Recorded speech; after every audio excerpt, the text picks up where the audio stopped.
Serena Williams आणि Venus Williams यांच्या जीवनावर आधारित असणारा किंग रिचर्ड हा मूव्ही मी पाहिला आणि त्याच्यामधून मी काय शिकले आज तुमच्याशी शेअर करणार आहे. पहिली शिकवण म्हणजे प्रत्येकाच्या आयुष्यामध्ये निश्चित ध्येय पाहिजे आणि ते ध्येय साध्य करण्यासाठी जे कष्ट करण्याची गरज असते त्याची तयारी पाहिजे. या दोघी बहिणी अशा होत्या, त्यांनी दिवस रात्र ऊन वारा पाऊस याची कधीच काळजी केली नाही आणि त्या सतत प्रॅक्टिस करत राहिल्या आणि त्यामुळं त्या जगातल्या नंबर 1 टेनिस प्लेयर म्हणून सगळ्यांना त्या ओळखल्या जाऊ लागल्या.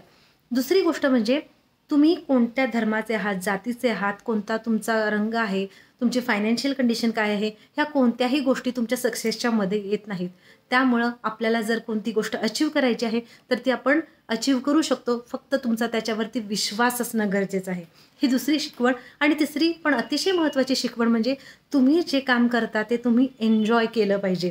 त्या दोघींचे वडील नेहमी कोर्टच्या बाहेर उभे असायचे आणि त्यांना फक्त म्हणायचे की एन्जॉय युअर गेम आणि त्या एन्जॉय करायच्या आणि म्हणून प्रत्येक गेम जिंकत गेल्या त्या. हे 3 लेसन्स मी शिकले. तुम्हाला हा व्हिडिओ कसा वाटला कळवायला विसरू नका. धन्यवाद.